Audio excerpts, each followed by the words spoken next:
뿌리가 깊은 믿음.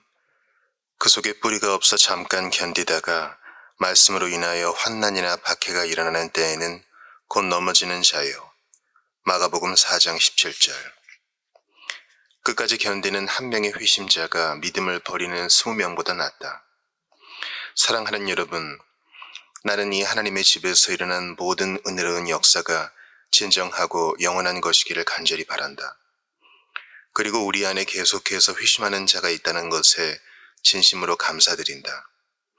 하지만 우리에게는 피상적인 믿음을 가진 자, 그 뿌리가 단지 표토층에만 있는 사람들이 너무 많다.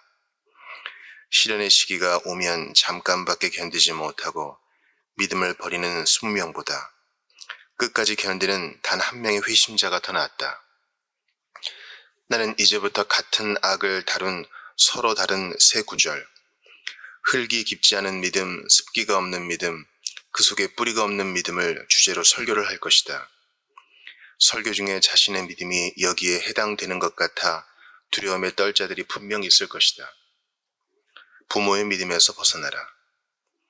부모가 경건하고 헌신하는 사람이라는 이유로 하나님에 대해 마음이 열려있는 아이들이 얼마나 많은지, 나 역시 부모가 자녀에게 끼치는 은혜로운 영향력을 높이 평가한다.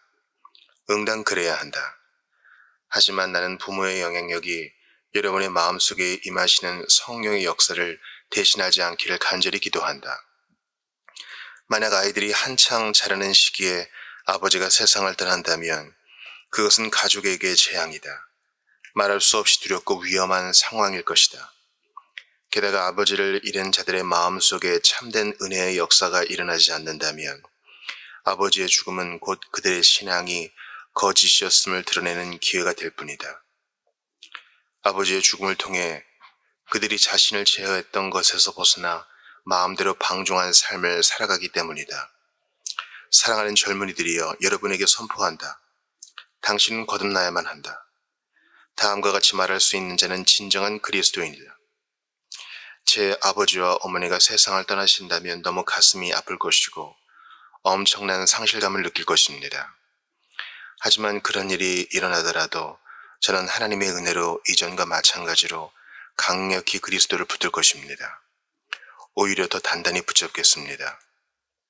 부모님이 세상을 떠나신 후 생기는 공백을 채우는 것이 제 의무라고 느끼기 때문입니다. 부모님이 그리스도를 따랐던 것처럼 저 역시 그렇게 살라고 하늘에서 그분들이 말씀하시는 것 같습니다. 믿음의 뿌리를 사역자에게 두지 말라. 자신의 신앙을 그리스도인의 공동체와 그들과의 교제에 깊게 의존하는 경우도 있다. 그러나 여러분이 환경에 의존하는 신앙을 갖고 있다면 여러분은 속에 뿌리가 없는 자다. 그리고 그런 신앙은 곧 말라버린다. 그래서 여러분 자신이 그리스도를 알아야 한다. 그분을 신뢰하고 사랑해야 한다. 여러분이 설사 회교 국가에서 살아야 한다고 해도, 신성 모독과 배교로 가득한 곳에서 살아야 한다고 해도 그리스도에 대한 진정한 믿음을 가진 자가 될 수 있도록 말이다. 다른 누군가의 본에 의존하지 말라. 심지어 공동체와의 관계에도 의존하지 말라. 오직 여러분 속에 뿌리를 든든히 두라. 신실하고 열정적인 사역 안에서도 신앙을 외적인 것들에 의존하는 사람들이 많다는 사실은 참으로 두려운 일이다. 하나님이 이 땅에서 그분의 뜻을 수행할 특별한 사람들을 여러 차례 세우신 것을 나는 잘 알고 있다. 그들은 자신의 주변에 거대한 회중을 불러 모았다. 그들 가운데 많은 사람이 진정으로 회심한 자처럼 보였다. 그가 살아있는 동안 그들의 삶은 사람들이 바라는 가장 올바른 삶을 사는 것처럼 보였다. 그러나 그가 세상을 떠나자 그들은 어디로 갔는가? 빅토리아 극장에서 윌리엄 캐리의 설교를 들은 사람들은 또 얼마나 많았는가? 그러나 지금 그들이 다 어디로 갔는가? 그들 가운데 많은 사람들이 속에 뿌리가 없는 신앙을 갖고 있었던 것이다. 나는 런던에서 사역했던 다른 선한 사람들의 이름도 열거할 수 있다. 그러나 그들이 세상을 떠났을 때 그들이 했던 사역의 상당 부분도 함께 사라져버렸다고 말할 수밖에 없다. 그들이 사람들에게 미친 영향력이 매우 컸다는 사실은 그들 잘못이 아니다. 심지어 내가 세상을 떠났을 때도 그와 다르지 않을 것이다. 이곳에도 자신의 신앙을 내게 의존할 만큼 어리석은 사람들이 있을지 모르겠다. 그들은 결국 세상으로 다시 돌아가게 될 것이다. 사실 그들은 세상과 진정 결별한 적이 없다. 그런 경우 영향력을 주던 사람이 떠나면 그를 따랐던 사람들의 신앙도 함께 떠나게 된다. 그러나 사랑하는 여러분, 당신이 주님과 생명으로 연합되어 있다면 설사 죽음의 커다란 낫이 지금 하나님의 이름으로 설교를 전하는 모든 사역자를 베어버린다고 해도 여러분은 여전히 온전한 마음으로 하나님을 붙잡게 될 것이다. 구름이 덮인 어두운 날에도 여전히 사랑하시는 시온의 복을 주시기 위해 다시 돌아오시라고 주님께 부르짖을 것이다. 그러나 애석하다. 속에 뿌리가 없는 신앙 고백자가 얼마나 많은지. 그저 부모와 공동체, 사역자들에게 자기 신앙의 뿌리를 내린 사람들이 얼마나 많은지.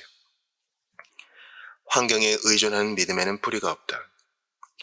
열광적인 환경이 없이는 신앙을 지키지 못하는 사람은 더 많다. 그들은 마치 펄펄 끓는 물속에서 세례를 받은 것처럼 보일 정도다. 만일 그들을 둘러싸고 있는 환경의 온도가 그 지점까지 유지되지 않는다면 그들은 곧 시들해져 버리고 만다. 그것은 둥둥 치는 북소리와 울려 퍼지는 나팔 소리가 있어야만 움직이는 비참한 신앙이다. 단순히 흥분으로 잉태되는 신앙은 그 흥분이 사라지면 곧 사라지기 때문이다. 나는 순전한 부흥 집회나 집회에서의 흥분 자체를 폄하하려는 것이 아니다. 또한 부흥 집회를 통해 회심했다고 고백하는 사람들 중에 다시 세상으로 돌아간 자들이 있다고 해서 그것이 부흥 집회를 반대하는 주장이나 근거는 될 수 없다고 생각한다. 그것과 연관된 아주 좋은 이야기가 있다. 플러시는 부흥 집회를 통해 회심을 경험한 사람들 모두가 신앙을 지키는 것은 아니기 때문에 부흥 집회를 비난하는 사람들이 있다고 말했다. 이에 대해 그는 이렇게 말했다. 그 사람들 이야기를 듣자 1파운드 금화를 주운 한 광부의 이야기가 떠올랐어요. 그 광부가 금화를 바꾸려고 갔을 때 사람들은 표준 중량 이하였기 때문에 겨우 18실링을 줄 수밖에 없다고 했지요. 광부에게는 그 돈도 여전히 거저 얻은 돈이었습니다. 그런데도 다른 날 땅 위에 금화 하나가 떨어져 있는 것을 보았을 때 광부는 이렇게 말했어요. 이제 저런 돈은 줍지 않겠어. 저번에 1파운드짜리 금화를 주어서 오히려 2실링만 손해봤잖아. 이것은 참 어리석은 생각이다. 우리가 부흥 집회를 통해 얻은 회심자들 중에 일부가 떠난다고 해도 예를 들어 20명 중에 2명의 회심이 거짓임이 밝혀진다 해도 여전히 18명은 순전하게 우리가 얻은 자들이 아닌가. 그러니 또 다른 1파운드짜리 금화가 보이면 얼른 줍자. 설사 그 값어치가 우리의 예상보다 낮게 평가받는다고 해도 그것은 우리가 순수하게 얻은 이득이 아닌가. 물론 잃어버린 이 실링에 대해서는 안타까운 마음을 금할 수 없다. 나는 1파운드짜리 금화가 낮게 평가되는 것이 못내 싫다. 20실링 모두를 갖고 싶다. 그리고 회심했다고 고백하는 모든 사람을 그대로 얻고 싶다. 그들 모두가 살아계신 주께 진정으로 회심한 자들이기를 간절히 바란다. 회심을 고백하고 얼마 지나지 않아 세상으로 돌아간 자들에게 말한다. 부흥의 바람이 지나고 나면 여러분은 마치 죽은 자처럼 땅 위로 떨어지고 만다. 하나님이 여러분을 그분의 은혜로 다시 새롭게 해 주시기를 간구한다. 그리고 여러분의 마음 안에서 어떤 주변 상황에도 의존하지 않는 진정한 믿음의 역사를 이루어 주시기를 간구한다. 여러분 속에 참된 믿음의 뿌리가 있기를. 물결을 거슬러 헤엄치는 믿음. 상황에 의존하는 사람들은 그 상황이 변했을 때 믿음도 따라 변하기 마련이다.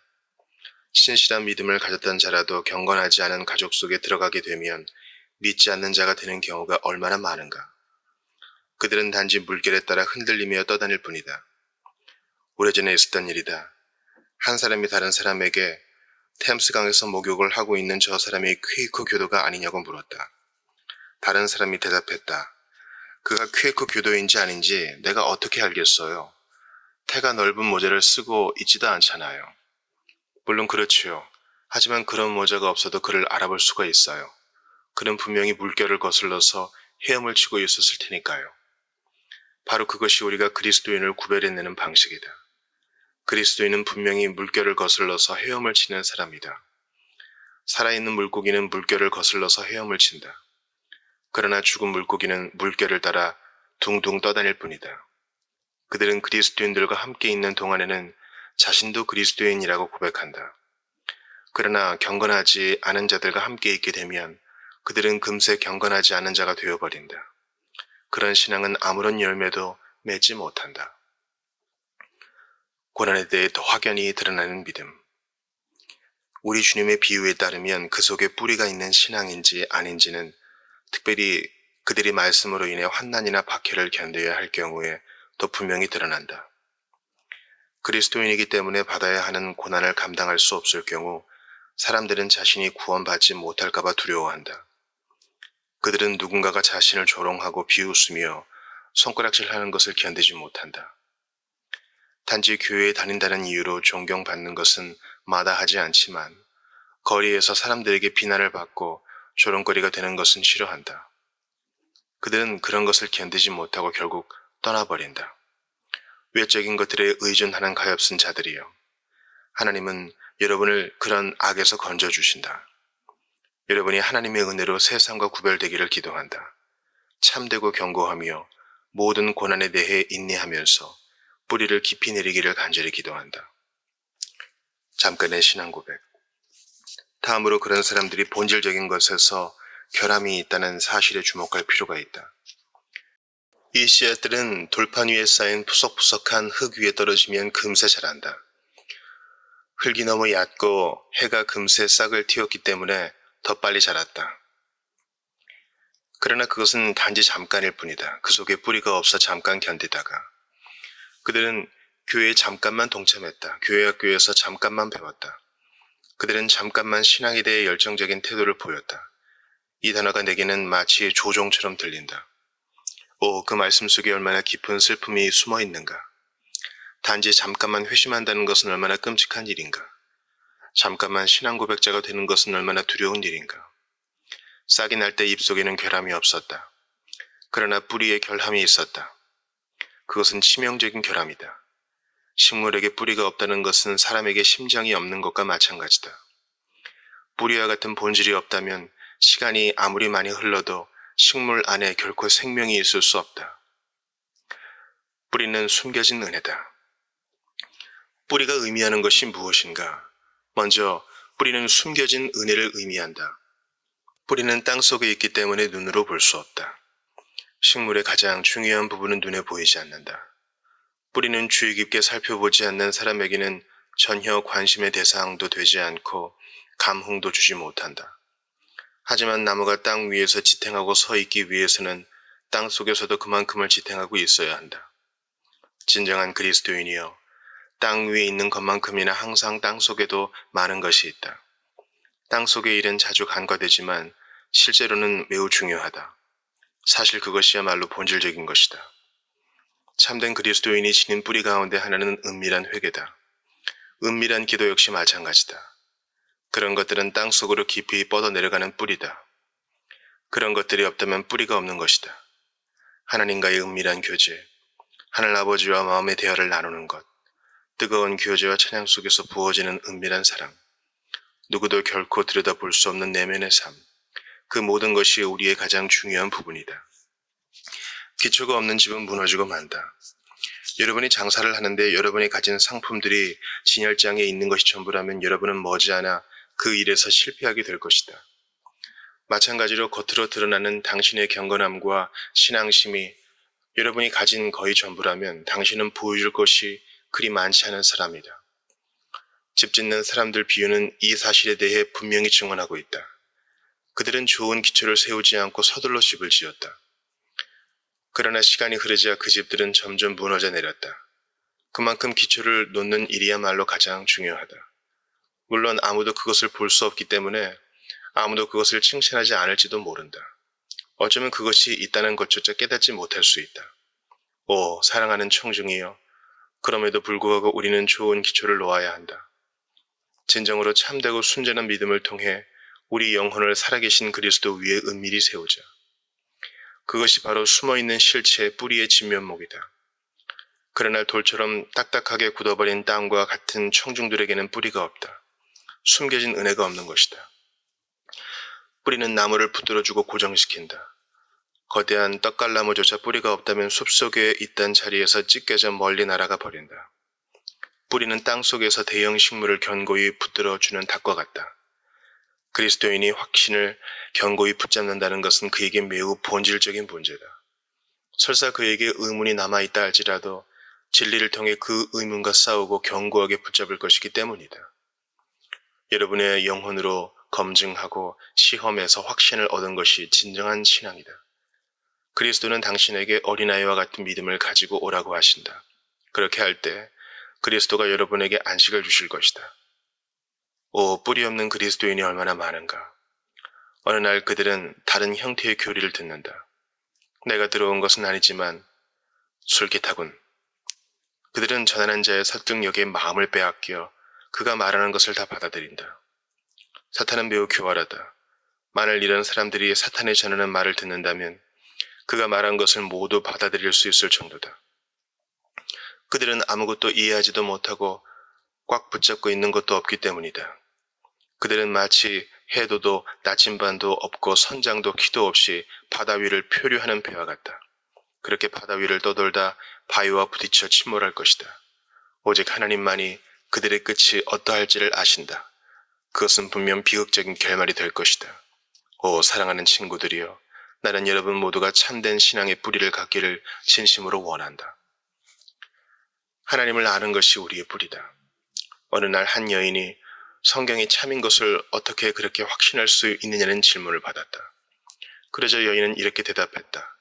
성경을 쓰신 분이 어떤 분인지 알기 때문이지요. 사랑하는 자여, 성경을 기록하신 분이 누군지 알고 그분이 얼마나 진실하신지 안다면 여러분의 의심은 멀리 사라질 것이다. 여러분이 계속해서 기도 응답을 경험하거나 하나님의 섭리를 통한 도우심, 그리고 어려움에서 건지시는 그분의 손길을 경험한다면 이런 것들은 오류 없는 증거로 여러분에게 남을 것이다. 이것은 마치 수학자가 기하학의 규칙에 대해 확신하는 것과도 같다. 그것들을 점검하고 시험하며 입증했기 때문이다. 누군가 내게 하나님은 기도를 듣지 않으신다고 말하면 나는 그에게 아무 대답도 하지 않는다. 그저 웃을 뿐이다. 그 말은 마치 내가 그의 말을 듣지 않았다고 말하는 것만큼이나 거짓되고 어리석기 때문이다. 물론 하나님을 모시지도 않고 그분 품에 안긴 적도 없는 사람에게는 그럴 만도 하다. 만일 하나님이 당신의 기도를 듣지 않으신다면 당신은 그가 계신 것과 또한 그가 자기를 찾는 자들에게 상 주시는 이심을 믿지 않기 때문이다.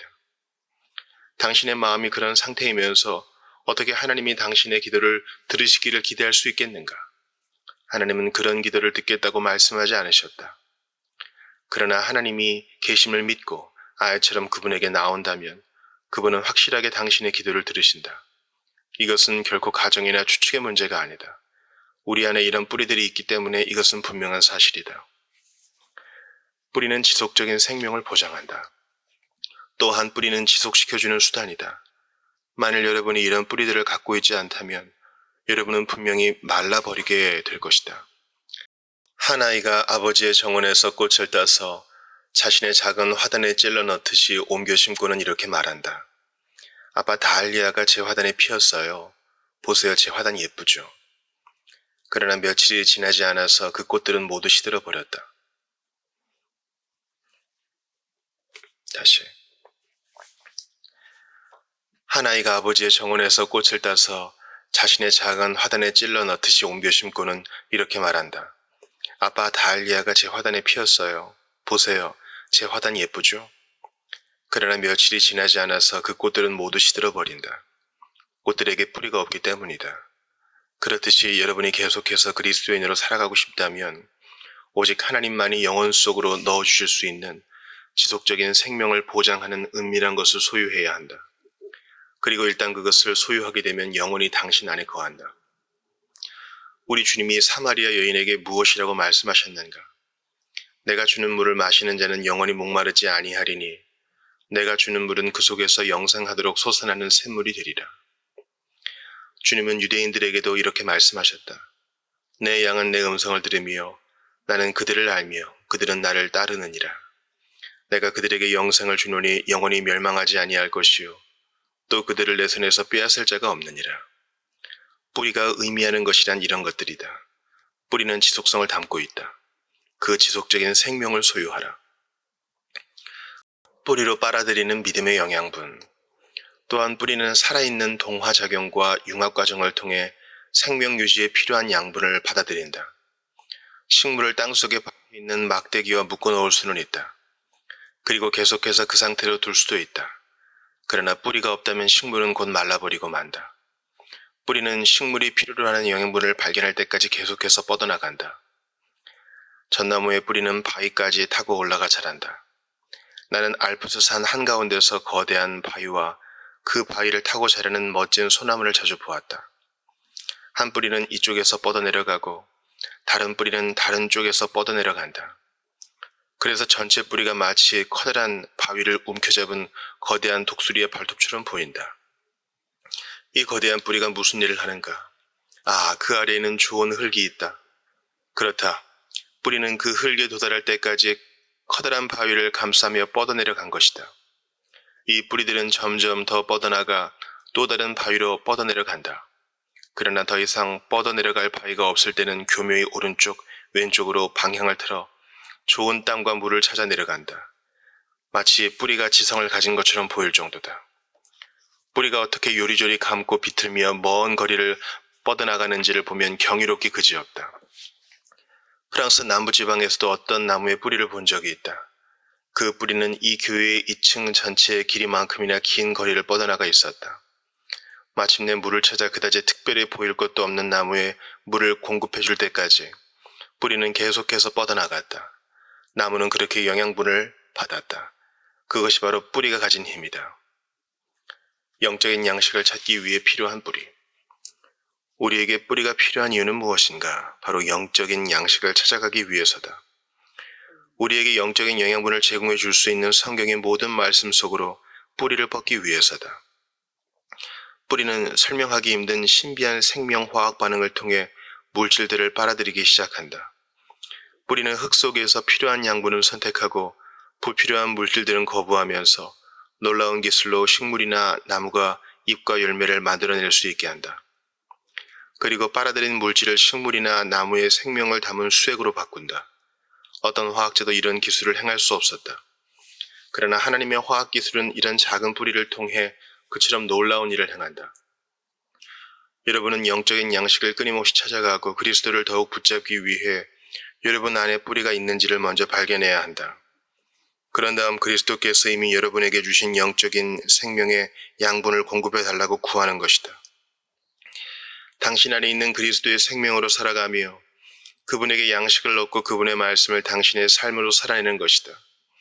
비로소 우리는 주님의 이 말씀을 이해할 수 있다. 인자의 살을 먹지 아니하고 인자의 피를 마시지 아니하면 너희 속에 생명이 없느니라. 내 살은 참된 양식이요 내 피는 참된 음료로다. 뿌리는 우리와 그리스도 사이를 잇는다. 이제 마지막으로 뿌리가 없는 사람들에게 닥칠 피할 수 없는 결과를 보자. 해가 비추었다. 햇살은 점점 뜨거워졌다.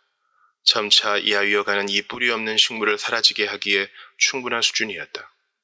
이처럼 그리스도인의 삶에서 피할 수 없는 삶의 시련, 고난과 핍박은 단순한 신앙 고백 외에는 다를 바 없는 자들을 태워버린다. 그러면 그 안에 뿌리가 없기 때문에 그들은 곧 말라버리고 만다. 모든 씨앗에는 싹을 틔우기 위한 어느 정도의 영양분이 있다.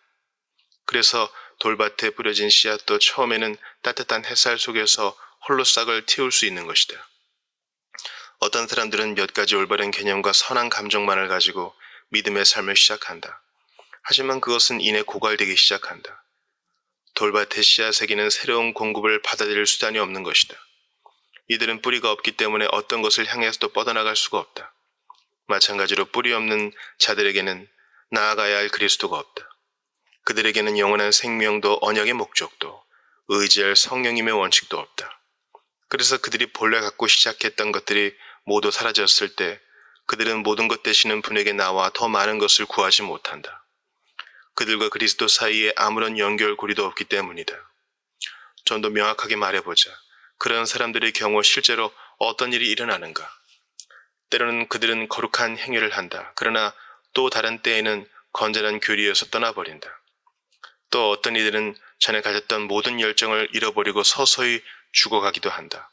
그런 태도는 하나님이 보시기에 커다란 악이다. 뿌리 없는 사람의 모습. 나는 그런 사람들을 많이 보았다. 젊은 시절 내가 말씀을 전한 어느 마을에서 사람들을 두려움에 떨게 만들었던 어떤 사람에 대해 이야기하고자 한다. 그는 모두가 두려워하고 혐오할 정도로 악명 높은 사람이었다. 어느 날 오후 말씀을 전하고 난 뒤 나는 그가 교회의 2층 오른편에 앉아 설교를 들었다는 말을 전해 들었다. 도저히 믿겨지지 않는 일이었지만 내 두 눈으로 직접 본 증거를 믿지 않을 수 없었다. 그는 몸집이 크고 거친 해군이었으며 너무나 악명 높은 악인이었다. 그러나 그는 내가 전하는 말씀을 듣기 위해 계속 왔다. 나를 기쁘게 하기 위해 못할 일이 없을 정도였다. 내가 설교하러 갈 때마다 그곳이 아무리 먼 곳이라도 그는 항상 함께했다. 노천 예배에서 내가 전하는 말씀을 듣게 하려고 사람들로 가득 찬 유람선을 강 위로 이끌고 오기도 했다. 그는 이처럼 열정과 간절함으로 가득 찬 사람이었다. 그는 깊은 회개로 마음이 깨어져 있었다. 나는 그의 슬픔이 더 오래 지속되기를 바랐다. 그러나 그것은 잠깐뿐이었다. 그는 금세 떠들썩할 정도로 명랑해졌고 그가 점점 술에 찌들어 산다는 말을 듣게 되었다. 술에 취하면 어떤 악한 행위라도 하는 사람이었다. 수개월 동안 그는 그렇게 살았고 나는 내내 그의 모습을 볼 수 없었다. 그런데 시간이 흐른 뒤 그는 살금살금 다시 교회로 들어와 회개했다. 우리는 그것이 진정한 참회이기를 바랐다. 그러나 나는 그에게서 어떤 회개의 열매도 볼 수 없었다. 나는 그가 그 안에 뿌리가 없는 사람의 모습을 잘 보여준다고 생각한다. 만일 내가 그와 항상 함께할 수 있었다면 그는 가능한 한 바르게 살려고 했을지도 모른다. 그러나 일터에서 다른 사람들을 만나면 그는 가장 악한 모습으로 변했다. 그 안에 뿌리가 없기 때문이었다. 그는 삼손처럼 강했지만 또한 삼손처럼 약했다. 뿌리가 없으면 천국에 이를 수 없다. 지금 이 설교를 듣는 이들 가운데에도 그런 사람이 있을지 모른다. 사랑하는 친구들이여, 목회자를 따르고 어떤 그리스도인들과 친밀한 신뢰관계를 맺고 있다는 것에 만족해하지 말라.